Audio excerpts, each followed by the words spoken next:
Chapter 4 In the Grandmother's Hut. Next morning Peter came again with his goats, and Heidi went up to the pasture with them. This happened day after day, and in this healthy life Heidi grew stronger, and more sunburnt every day. Soon the autumn came, and when the wind was blowing across the mountainside, the grandfather would say, "You must stay home today, Heidi, for the wind can blow such a little thing as you down into the valley with a single gust." It always made Peter unhappy when Heidi did not come along, for he saw nothing but misfortunes ahead of him. He hardly knew how to pass his time, and besides he was deprived of his abundant dinner.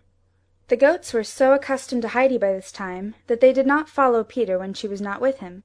Heidi herself did not mind staying at home, for she loved nothing better than to watch her grandfather with his saw and hammer. Sometimes the grandfather would make small round cheeses on those days, and there was no greater pleasure for Heidi than to see him stir the butter with his bare arms. When the wind would howl through the fir trees on those stormy days, Heidi would run out to the grove, thrilled and happy by the wondrous roaring in the branches.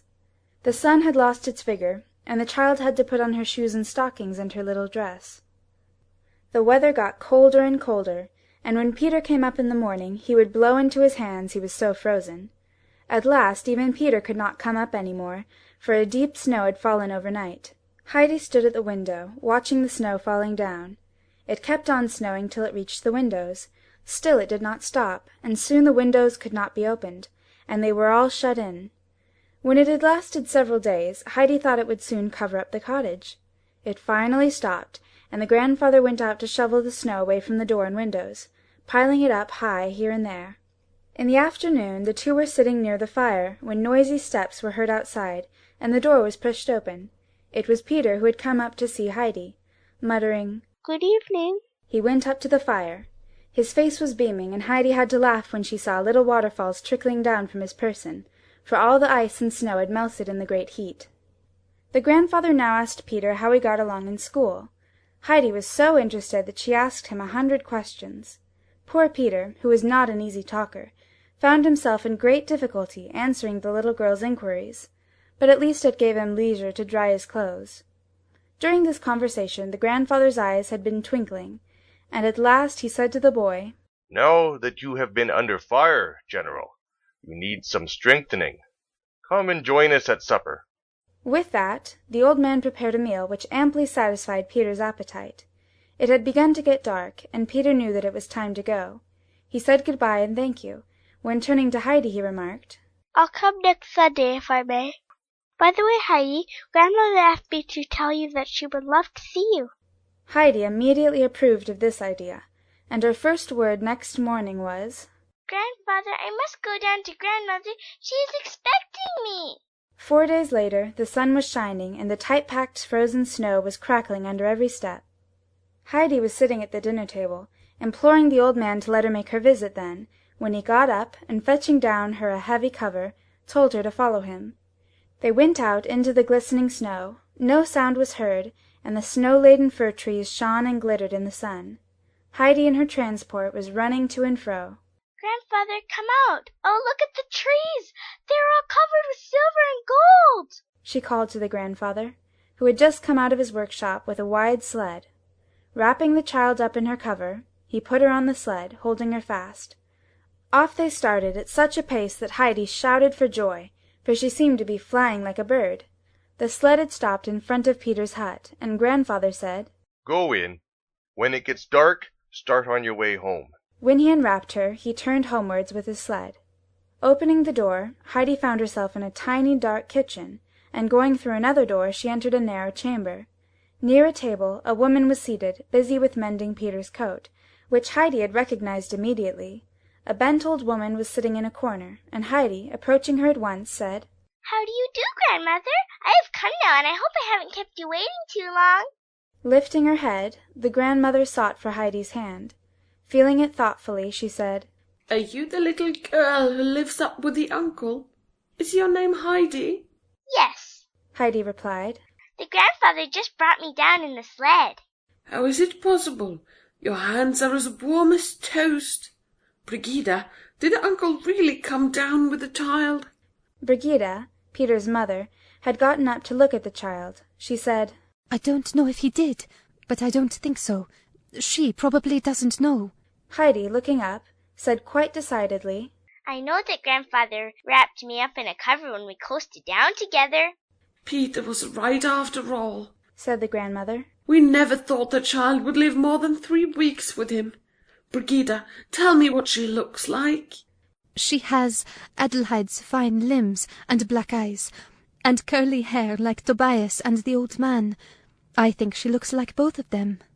While the women were talking, Heidi had been taking in everything. Then she said, Grandmother, look at the shutter over there. It is hanging loose. If Grandfather were here, he would fasten it. It will break the window pane. Just look at it. What a sweet child you are, said the grandmother tenderly. I can hear it, but I cannot see it, child. This cottage rattles and creaks, and when the wind blows it comes in through every chink. Some day the whole house will break to pieces and fall on top of us. If only Peter knew how to mend it. We have no one else. Why, Grandmother, can't you see the shutter? asked Heidi. Child, I cannot see anything, lamented the old woman. Can you see it when I open the shutter to let in the light? No, not even then. Nobody can ever show me the light again. But you can see when you go out into the snow where everything is bright. Come with me, Grandmother, I'll show you. And Heidi, taking the old woman by the hand, tried to lead her out. Heidi was frightened and got more anxious all the time. Just let me stay here, child.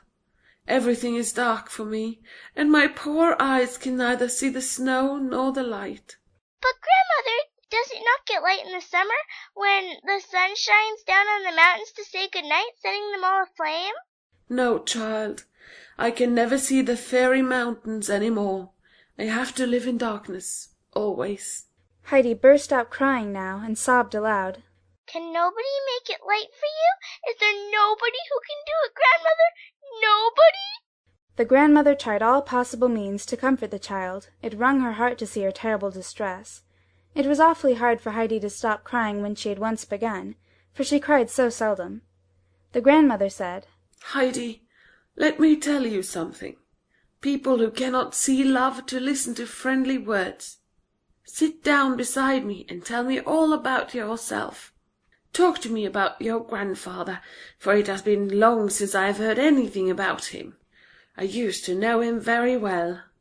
Heidi suddenly wiped away her tears, for she had had a cheering thought. Grandmother, I shall tell Grandfather about it, and I am sure he can make it light for you. He can mend your little house and stop the rattling. The old woman remained silent, and Heidi, with the greatest vivacity, began to describe her life with the grandfather. Listening attentively, the two women would say to each other sometimes, Do you hear what she says about the uncle? Did you listen? Heidi's tale was interrupted suddenly by a great thumping on the door, and who should come in but Peter. No sooner had he seen Heidi than he smiled, opening his round eyes as wide as possible. Heidi called, Good evening, Peter. Is it really time for him to come home? exclaimed Peter's grandmother. How quickly the time has flown. Good evening, little Peter. How is your reading going? Just the same, the boy replied. Oh dear, I was hoping for a change at last. You are nearly 12 years old, my boy. Why should there be a change? inquired Heidi with greatest interest. I'm afraid he'll never learn it after all. On the shelf over there is an old prayer book with beautiful songs. I have forgotten them all, for I do not hear them any more. I longed that Peter should read them to me some day, but he will never be able to. Peter's mother got up from her work now, saying, I must make a light. The afternoon has passed, and now it's getting dark. When Heidi heard those words, she started, and holding out her hand to all, she said, Good night, I have to go, for it is getting dark. But the anxious grandmother called out, Wait, child, don't go up alone. Go with her, Peter, and take care that she does not fall. Don't let her get cold, do you hear that? Has Heidi a shawl? I haven't, but I won't be cold. Heidi called back, for she had already escaped through the door. She ran so fast that Peter could hardly follow her. The old woman frettingly called out, Brigida, run after her. Get a warm shawl. She'll freeze in this cold night. Hurry up. Brigida obeyed. The children had hardly climbed any distance when they saw the old man coming, and with a few vigorous steps he stood beside them. "I'm glad you kept your word, Heidi," he said, and packing her into her cover, he started up the hill, carrying the child in his arms. Brigida had come in time to see it, and told the grandmother what she had witnessed. Thank God, the old woman said. I hope she'll come again. She has done me so much good. What a soft heart she has, the darling, and how nicely she can talk. All evening the grandmother said to herself, If only he lets her come again. I have something to look forward to in this world now. Thank God. Heidi could hardly wait before they reached the cottage. She had tried to talk on the way, but no sound could be heard through the heavy cover. As soon as they were inside the hut, she began. Grandfather, we must take some nails and a hammer down tomorrow. A shutter is loose in Grandmother's house and many other places shake. Everything rattles in her house. "Is that so? Who says we must?" Nobody told me, but I know, Heidi replied. Everything is loose in the house, and poor Grandmother told me she was afraid that the house might tumble down. And Grandfather, she cannot see the light. Can you help her and make it light for her? How terrible it must be to be afraid in the dark and nobody there to help you.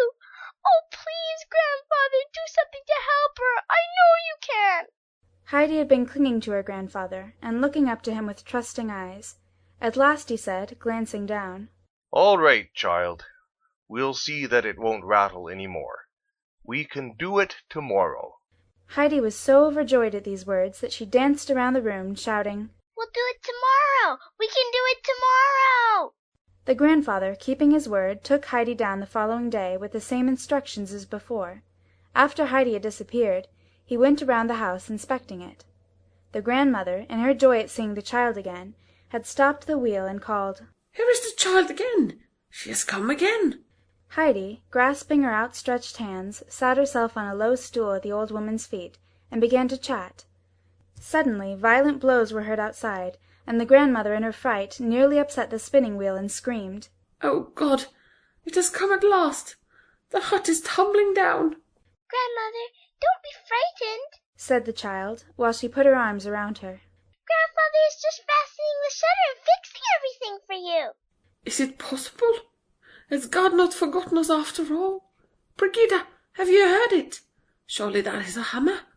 Ask him to come in a moment, if it is he, for I must thank him. When Brigida went out, she found the old man busy with putting a new beam along the wall. Approaching him, she said, Mother and I wish you a good afternoon. We are very much obliged to you for doing us such a service, and Mother would like to see you. There are few that would have done it, Uncle, and how can we thank you? "That will do," he interrupted. "I know what your opinion about me is. Go in, for I can find what needs mending myself." Brigida obeyed, for the uncle had a way that nobody could oppose. All afternoon the uncle hammered aloud. He even climbed up on the roof, where there was much missing. At last he had to stop, for the last nail was gone from his pocket.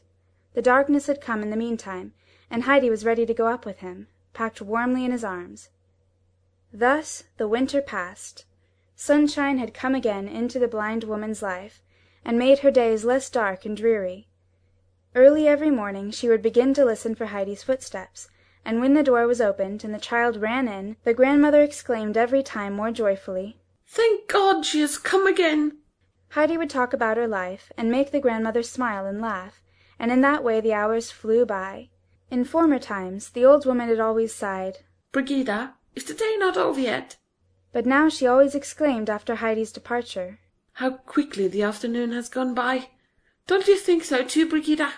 Her daughter had to assent, for Heidi had long ago won her heart. If only God will spare us the child, the grandmother would often say. I hope the uncle will always be kind as he is now. Does Heidi look well, Brigida? Was a frequent question, which always got a reassuring answer. Heidi also became very fond of the old grandmother, and when the weather was fair, she visited her every day that winter. Whenever the child remembered that the grandmother was blind, she would get very sad. Her only comfort was that her coming brought such happiness. The grandfather soon had mended the cottage. Often he would take down big loads of timber, which he used to good purpose. The grandmother vowed that no rattling could be heard any more, and that, thanks to the uncle's kindness, she slept better that winter than she had done for many a year. End of chapter 4.